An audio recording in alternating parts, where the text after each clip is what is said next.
함성 9절, 로마서 8장 26절 세 번 같이 합독하겠습니다. 시작.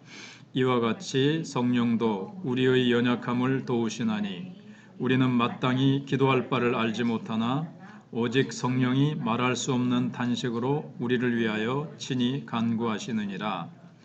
이와 같이 성령도 우리의 연약함을 도우시나니 우리는 마땅히 기도할 바를 알지 못하나 오직 성령이 말할 수 없는 탄식으로 우리를 위하여 친히 간구하시느니라.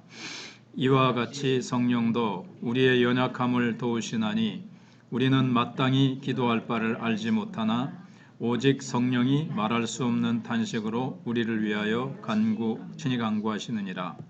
아멘. 네, 갈라디아서 5장 잠깐만 여기 녹화한다고 22절 23절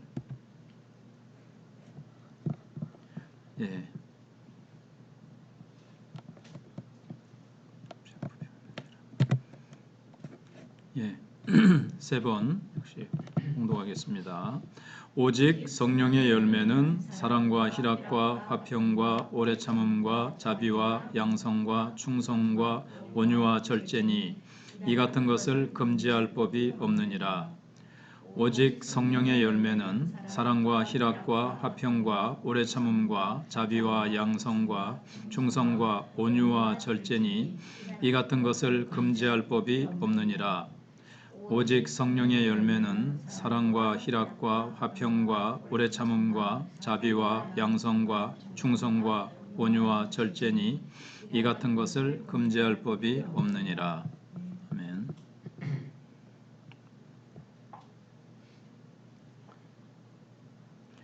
믿는 자가 성령을 모시고 산다는 것은 다 아는 얘기죠. 그러나 성령을 모시고 산다는 자체가 얼마나 엄청난 의미를 가진 것인지 심각하게 진지하게 생각하고 살지 않는 사람들이 이제 대부분의 이제 형편입니다. 성령을 모신 자가 인격적으로 얼마나 달라야 하는가 구체적으로 이제 우리가 배워서 예수님의 제자다움을 갖추어주는 것이 이제 이거의 목적입니다. 이제 서론을 한번 읽어보겠습니다. 시작. 우리가 하나님이신 성령을 모시고 산다는 사실은 간단히 말하고 넘어갈 문제가 아니다. 그런데 교회에 다니는 많은 사람들이 아무 생각 없이 이 사실을 받아넘기고 있는 것 같다. 한번 생각을 해보라. 귀신이 들어도 사람이 달라지는데 사탄보다 더 강하고 악령의 권세를 그 발로 밟으신 예수 그리스도의 영을 모신 사람이 아무 변화가 없다고 할 수 있겠는가? 성령을 모시고 성령으로 사는 사람은 세상 사람들의 눈에 마치 흑백이 대조를 이루듯 다르게 보여야 정상이다. 그렇다고 괴팍하거나 별난 사람이어야 한다는 말은 아니다. 불신자들이 미칠 수 없는 수준의 인격과 삶을 가지고 살게 된다는 말이다. 그들이 생각하고 행동하는 것과 구별되는 것이 무엇이 뚜렷이 있다는 말이다. 만일 그들과 다른 것이라고는 주일날 교회에 나오는 것뿐이라고 한다면 그 사람은 중생을 받지 못한 자이며 그렇기 때문에 성령의 사람일 수 없는 것이다. 얼마나 많은 교인들이 이러한 모순을 안고 있는지.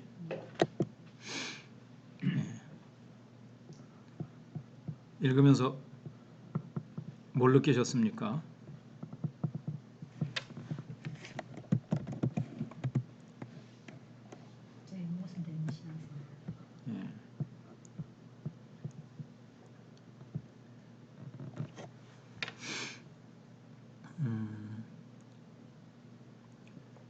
김경열 집사님 뭐 느끼셨습니까? 만일 그들과 다른 것이라고는 주일날 교회 가는 것뿐이라고 한다면 중생을 받지 못했다. 이 정도 좀 세게 말하긴. 근데 그런 말긴 맞아요. 그건 막 어느 정도 맞다고 볼 수 있는데 아주 초신자 이제 막 교회 나온 사람이 아니라면 근데 나도 그런 것 같다고 너무 자책은 하지 마세요. 나 교회 나오는 거 말고는 없는 것 같아. 그래도 분명히 불신자하고는 분명히 차이가 뭐 김경일 집사님이나 백승 집사님이나 김정환 권사님 분명히 있어요. 예. 아직 부족해서 그렇지 예수님만큼 그래서 그렇지 지금 안 믿는 사람하고 교회 다니는 거 말고는 다 똑같다 그렇지는 않잖아요 사실은. 그죠? 예. 그래도 다르다고요. 예. 그래서 나는 중생 못한 것 같아요 이렇게 하지는 마시고 지금 못했어요 이렇게 전에 앞에서 다뤘으니까 믿음으로 의롭다함을 받는 거 믿음으로 의롭다함을 받았으면 사실은 달라지게 돼 있죠. 악령에 사로잡혀도 달라지는데 악령의 힘이 더 세서 여기 아까 암송하면서 이 같은 것을 금지할 법이 없다는 것은 성령이 강력하게 우리를 이끌어 가신다는 거죠. 뭐 사도행전에 나오는 베드로만큼은 아니라도 그래도 우리가 막 죄악으로 막 달려갑니까 지금? 지금 막 뭐 사기치고 다니고 응? 사람 두드러 패고 다니고 막 성적인 음란을 밥 먹듯이 하면서 막 다니고 그러지 않잖아요. 왜냐하면 성령께서 우리를 강하게 이끄시기 때문에 그래서 소극적으로는 죄로 향해서 달려가지 못하게 하시고 적극적으로는 성령이 오늘도 교회 나오게 하시고 예배드리게 하시고 또 제자훈련 그 다음에 또 월요일부터 토요일까지 살면서 가정을 지키고 자기의 맡은 어떤 뭐 주부로서 또 아버지로서 가장으로 뭐 이렇게 우리가 완벽할 수는 없지만 이렇게 하고 있잖아요. 예. 그런 것들이 뭐 달라진 거죠. 이제 이걸 보면서 이제 더 변화되어야 되겠구나 하는 것들은 이제 느낄 수는 있지만 자 그러면은 내 안에 일단 들어가기 전에 내 안에 성령이 계시다는 사실을 어떻게 설명할 수 있을까요? 내 안에 성령이 계시다.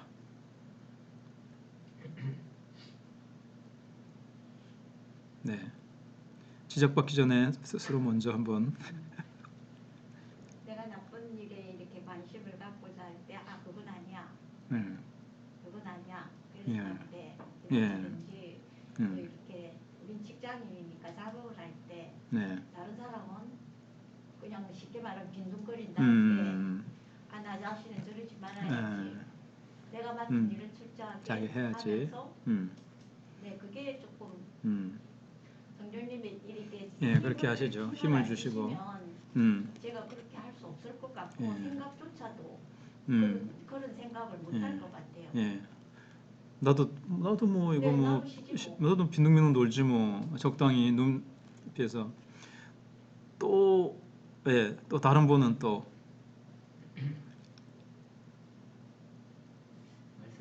말씀이 진리인데 예. 말씀이 그렇게 말씀하셨기 때문에 주 예수를 믿으면 하나님이 성령이 우리 안에 들어오신다고 약속을 했기 때문에 예.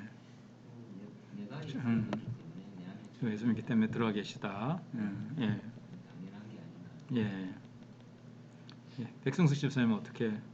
힘든 순간순간들에 이렇게 생각하면 그 오연 중에 이제 너와 같이 함께한다, 함께한다. 이런 말들이 생각날 때, 생각날 같이 때 하시구나 생각이 성령께서 말씀으로 함께 하신다 생각나게 하시죠. 네, 예.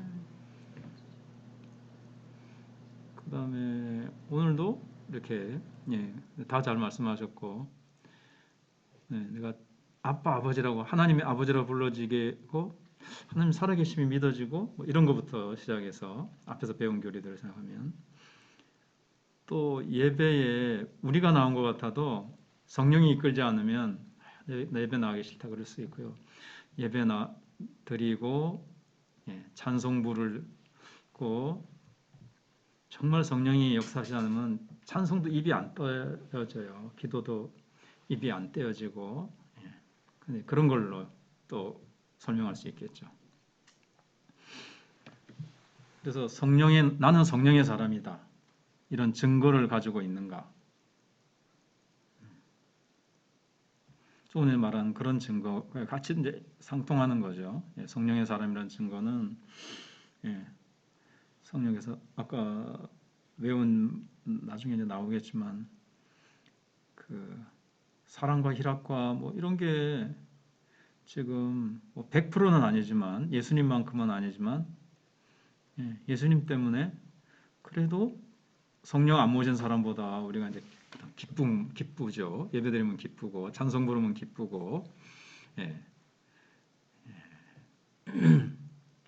그런 것들이 이제 성령의 사람이라는 이제 증거죠. 바꿔서 얘기하면 소극적으로 얘기하면 예배 안 드리면 마음이 좀 안타깝기도 하고 하나님 앞에 죄송하기도 하고 아니, 성령 안 모시고 안 믿는 사람이 예배 안 드리면 죄송하다 이런 마음이 들겠어요. 안 돼. 그래서 그런 증거들이죠. 그래서 예수님을 믿은 후에 불신자들과 구별되는 또렷한 증거는 뭐 여러 가지가 많을 수 있는데 그건 이제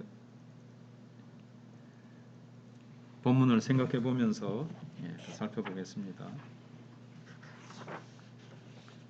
저 같은 경우에는 참 기쁨이 없었어요.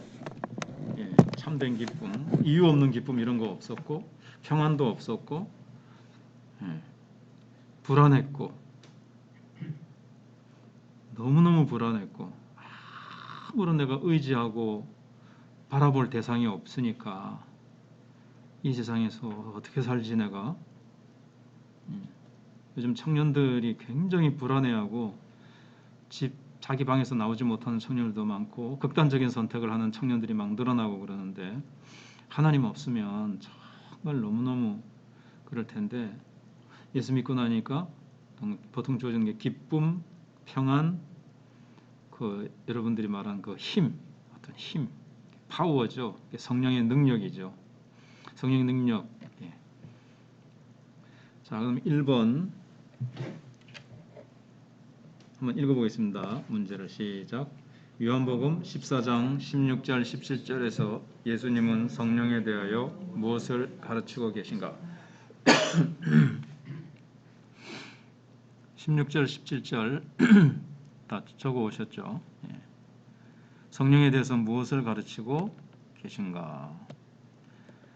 내가 아버지께 구하겠으니 그가 한번 같이 읽어보겠습니다. 적어 오신 분은 시작. 내가 아버지께 구하겠으니 그가 또 다른 보혜사를 너희에게 주사 영원토록 너희와 함께 있게 하리니 그는 진리의 영이라. 세상은 능히 그를 받지 못하나니 이는 그를 보지도 못하고 알지도 못함이라. 그러나 너희는 그를 아나니 그는 너희와 함께 거하시며 또 너희 속에 계시겠습니다. 함께 거하시되 속에 우리 안에와 계시다는 거예요. 사실은 우리가 성령님 안에, 성령님이 우리 안에, 특히 이제 방가로 1번 예수님은 그가 승천하시면 즉시 하나님 아버지께 구해서 누구를 보내주시겠다고 약속하시는가? 성령님이죠. 또 다른 보혜사라고 표현을 했죠. 또 다른 보혜사라면 지금까지는 예수님이 보혜사셨어요. 보호해 주시고 은혜 주시고 스승사자거든요. 가르쳐 주시고 스승은 가르쳐 주고 이렇게 인도하잖아요. 인도하고 가르치는 역할을 했는데 이제 나는 가고 내가 하던 역할을 해주실 또 다른 그 역할을 나와 똑같은 역할을 해줄 분을 내가 보내주겠다. 그분이 성령님이세요. 그리고 진리의 영이라고 이제 돼 있죠. 그는 진리의 영이라. 진리를 자꾸 가르쳐 주시죠.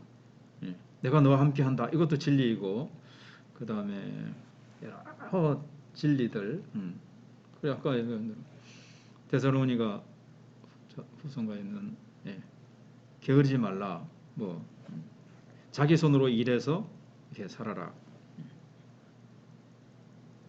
자기 손으로 일을 하지 않으면 누군가의 것을 이제 피해를 주게 돼 있죠. 아무튼 그런 것들부터 시작해서 온갖 진리, 모든 우리가 살아가는 진리를 가르쳐 주시죠.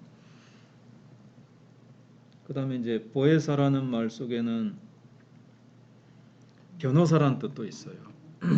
우리가 이제 말을 잘 못해서 버벅거릴 때, 전도할 때 이상하게 막 뭐가 내 능력이 아닌 이렇게 내가 말이 잘 나오지. 그다음에 아이들을 가르칠 때도 예수님에 대해서 잘 가르칠 수 있고. 그래서 이 보혜사가 법정 대리인, 지금으로 말하면 변호사라는 뜻이에요. 또 하나님 앞에서 우리가 말을 잘 못할 때 변호사를 왜 이렇게 사서 세웁니까? 나는 법에 대해서 잘 모르고 법정에 가가지고 법을 잘 모르니까 판사나 뭐 이렇게, 나는 그 체제도 잘 모르는데 검사가 얘기할 때 쭉 이래서 이렇고 저렇습니다. 잘 얘기를 못 해주는데 성령님께서는 우리에 대해서 잘 변호해 주실 수도 있고, 나중에 보면은 우리를 위해서 대신 강구해 주시는, 우리가 마땅히 빌 바를 알지 못할 때 알게 해 주시고.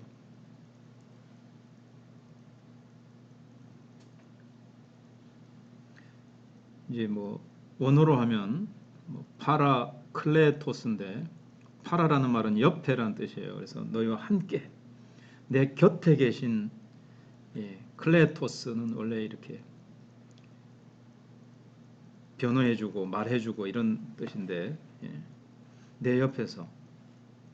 근데 이제 그 밑에 또 있으니까 방가로 2번을 보면 보혜사는 돕는 자라는 뜻도 있어요. 그래서 영어 성경에 보면 헬퍼, 돕는단 말이죠. 우리를 도와주세요.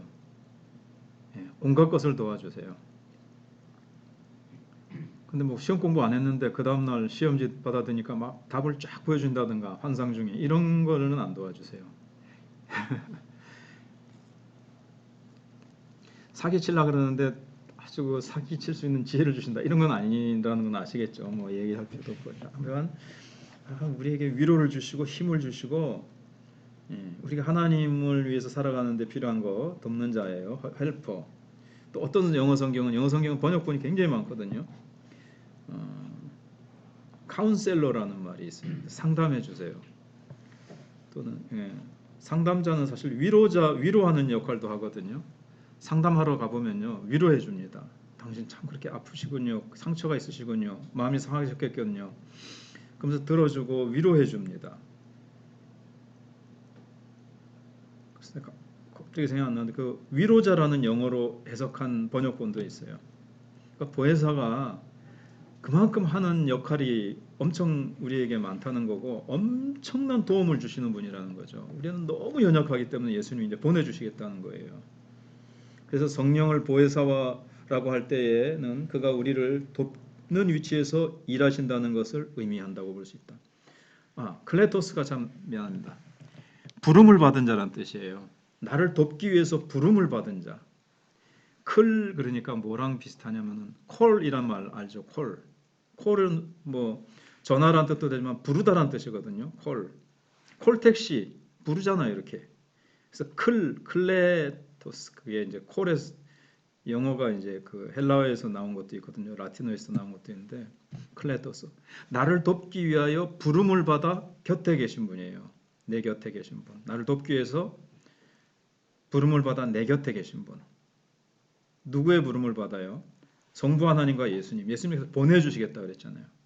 저 아무개 성도 곁에 가서 그 속에서 그를 항상 도와주세요 하고 성부 하나님과 예수님께서 이렇게 보내주신 분이에요.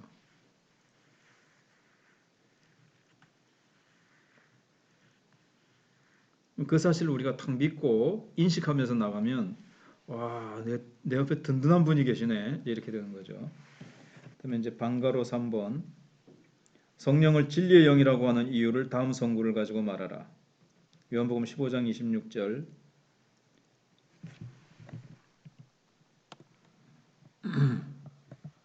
잠깐만요. 점안 남겼네.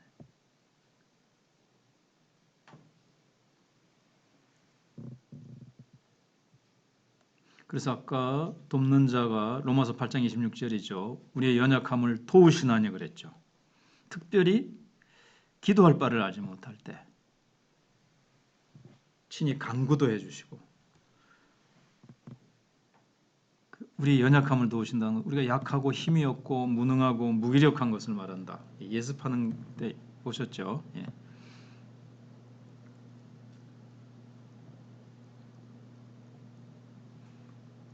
진리의 영은 요한복음 15장 26절인데 한번 읽어보겠습니다. 시작.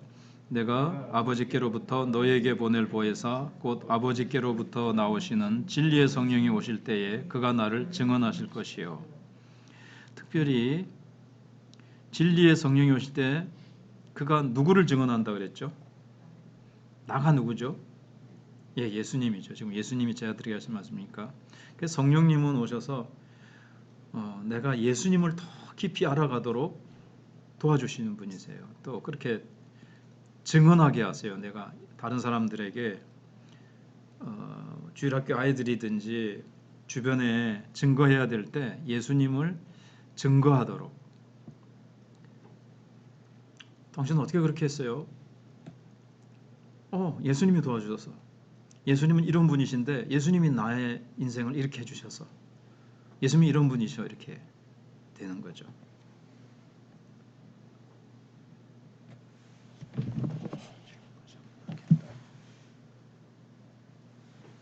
그 다음에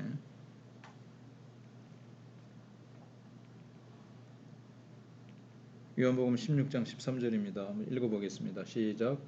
그러나 진리의 성령이 오시면 그가 너희를 모든 진리 가운데로 인도하시리니 그가 스스로 말하지 않고 오직 듣는 것을 말하며 장래일을 너희에게 알리시리라.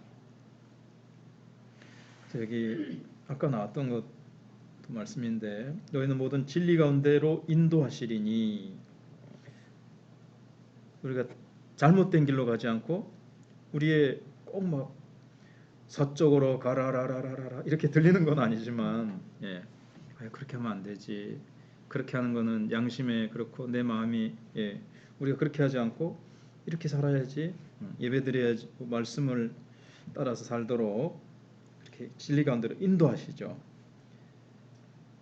그런데 스스로 말하실 수 있어요. 성령님도 하나님이시니까. 그런데 그렇게 하지 않고 오직 들은 것을 말씀하신다는 것은 예수님이 하신 말씀과 일치되는 것만 말씀하신다는 거예요.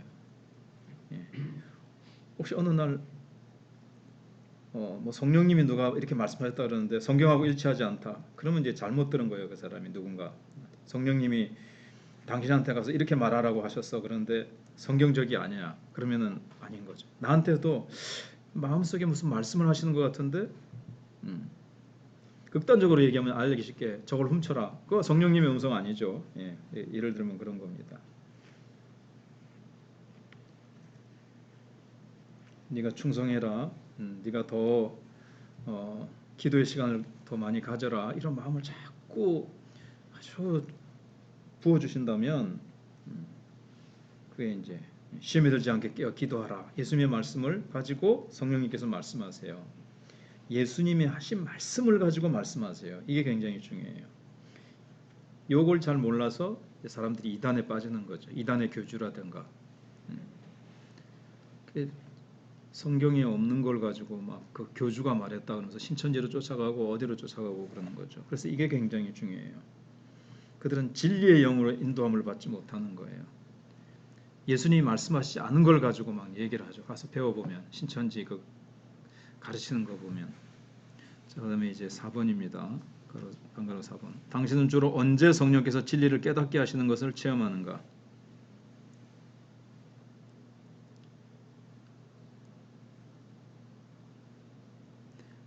자, 설교 말씀 들을 때 그럴 수 있고요. 그다음에 기도할 때 그럴 수 있고, 성경 말씀을 가지고 묵상할 때, 또 내가 전할 때도 딱 깨달아져요. 아이들한테 막 전하는데 다른 사람한테 내가 막 설명하는데 내가 아는 것 이상으로 막 더 그때 막 생각이 나면서 그걸 더 잘 설명할 수 있도록 막 지혜를 주세요. 그죠? 예, 그게 이제 진리를 깨닫게 하시는 거죠, 성령님께서. 그래서 가르치면 자기에게 많이 도움이 되죠. 다른 아이들을 주로 예를 들어서 이제 예를 하나 드는 거 쉽게 주일학교 애들 가르치면 자기에게 성장이 와요. 아이들이 가르치면서 더 깊은 깨달음이 오죠, 내게. 그래서 전도할 때, 찬양할 때도 깨닫게 해주시고요. 그 찬양 가사가 막 그냥 막 와닿으면서 그 찬양 가사가 깊은 어떤 그 울림이 내 속에 막 오잖아요. 그게 이제 성령께서 진리를 깨닫게 하시는 거죠. 그냥 입으로만 늘 그냥 습관적으로 하던 찬송이 어느 날 크게 막 와닿게 하시고, 내가 그 찬송과 그 한 소절 때문에 막 내가 큰 힘을 얻고 어떨 때 막 눈물이 나오고, 이게 이제 성령께서 하시는 일이죠. 방가로 5번입니다. 성도가 세상 사람과 나를 다룰 수밖에 없는 근본적인 이유가 있다. 17절을 가지고 찾아보라. 이게 14장 7절을 봐야 되죠. 근데 14장이라는 거를 책을 만들면서 얘기를 안 해준 것 같아요. 그래서 14장 17절을 봐야 제가 예습한 것에 그렇게 14장 17절을 해놨어요. 그는 진리의 영이라 세상은 능히 그를 받지 못하나니 이는 그를 보지도 못하고 알지도 못함이라. 그러나 너희는 그를 아나니 그는 너희와 함께 거하시며 또 너희 속에 계시겠습니다. 세상 사람들은 성령님 안 보이시는 영이시니까 알지도 못하고 보지도 못하고 깨닫지도 못하고 받을 수도 없죠. 예수를 주로 하게 하시는 분이신데 예수를 주로 고백을 또 안 하고 믿지도 않으니까 성령님 안 계신 거죠. 좀 모르는 거예요. 그래서 우리는 성령님이 없는 사람과 다를 수밖에 없어요. 물론 그것이 이제 사람마다 차이가 있어서 난 너무 부족해. 이렇게 우리가 이제 성령님께서 겸손함을 주시고 나는 아직도 멀었어. 정말 이렇게 사모하는 마음을 주시기도 하시지만 그래도 다릅니다. 성령님을 모시고 있으니까 다르죠. 소극적으로는 참 죄를 함부로 못 짓죠. 전혀 안 짓는 것은 아니죠, 그죠? 그러나 불신자처럼 똑같이 그렇게 막 진짜 얼굴색 하나 변하지 않고 양심에 전혀 가책도 없이 그냥 그러진 않잖아요. 죄지으려고 그러면 막 거짓말하려고 그러면 막 마음이 막 그렇고 그래서 다릅니다. 그러나 너희는 그를 아나니 일단 성령님이 내 안에 계신 것을 알고 나와 함께 거하시면서 나를 인도해 가시고 깨닫게 하시죠.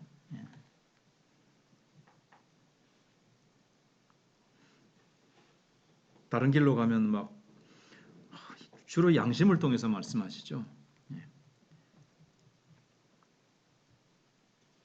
그렇게 하려고 그러면 성령님을 거부해서 다른 내 고집대로 하려고 그러면 성령님께서 내 마음이 좀 아프기도 하고 내 마음에 신호가 자관 오죠. 성령님이 계시니까 신호가 오는 겁니다. 그러면 이제 7번까지 있나? 7번까지인데 6번, 7번 하겠습니다. 6번 성령을 모시고 산다는 말은 하나님을 인격적으로 모시고 있다는 의미이다. 당신 속에 하나님이 임재하고 계시다는 사실에 대해 어떤 느낌이 드는가? 자, 분명히 내 속에 계시는데 아무런 느낌이 없을 수는 있어요. 근데 나와 함께 계시다. 그걸 내가 인식할 때 그 사실에 대해서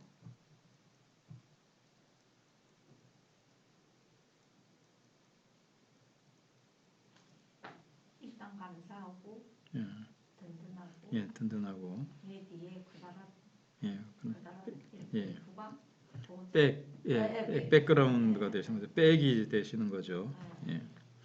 그래서 늘 우리가 이제 그 감격이 늘 24시간 1초도 빠지지 않고 느낄 수는 없지만 감격스럽기도 하고 참 그럴 때도 있고 찬송 부를 때 감동이 오고 이제 그런데 자완 든든하고 감격스럽고 천지를 만드신 그분이 나같이 작은 피조물 안에 들어와 계신다.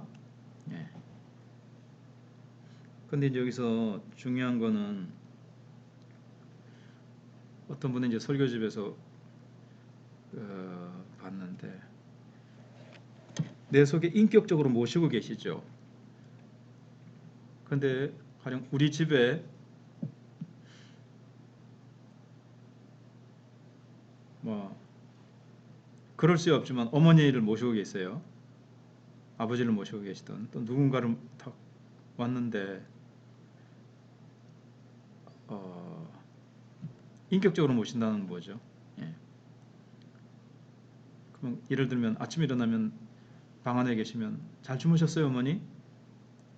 손님이 왔더라도 어젯밤 저희 집에서 어떠셨어요? 이렇게 해야 될 거 아니에요. 그런데 인격적으로 대하질 않아. 심지어 우리 집에 있다는 자체를 의식을 안 해. 아침이 돼도 그리고 그 사람 이제 나왔어. 그 거실에 나와서 의자에 앉아 있는데 번째만째 그냥 그 없는 것처럼 투명 인간처럼 취급을 해. 지금 그거를 이제 그런 식으로 그 설교집에서 제가 한번 이제 봤어요. 성령님이 와 계신데 와 계시다는 사실을 그냥 뭐 일주일이 가도 한 달이 가도 생각을 안 해요. 그냥 안 계신 것처럼 말하고 행동하고 안 계시다고 것처럼 그렇게 살아가는 거예요. 도움을 구하지도 않고 성령을 의지하지도 않고 오늘도 서약할 때 성령님을 의지하며 이렇게 사시겠습니까? 이런 게 막 나왔죠. 성령님을 의지하며. 근데 성령을 의지한다 그래서 꼭 성령님 도와주세요는 말은 안 하고 예수님 도와주세요. 예수님 도와주세요. 그게 그거죠. 그래도 성령님은 예수님을 의지하게 하시니까 내가 예수님 도와주세요. 주님 도와주세요. 이렇게 전혀 하지 않고 주님의 도우심을 구하지 않고 주님 없는 것처럼 그냥 뭐든지 내 생각, 내 계획, 내 힘으로만 살아가고 특별히 성령님에 대해서 배우니까 성령이 내 안에 와 계신다. 성령님이. 그래서 성령님은 인격적인 분이시기 때문에요. 그냥 도와주지 않으세요. 뭐 좀 그렇지만 이렇게 도와주세요 해야 되는 거예요. 그분은 막 우리를 기계적으로 로봇처럼이라든가 강압적으로 막 와서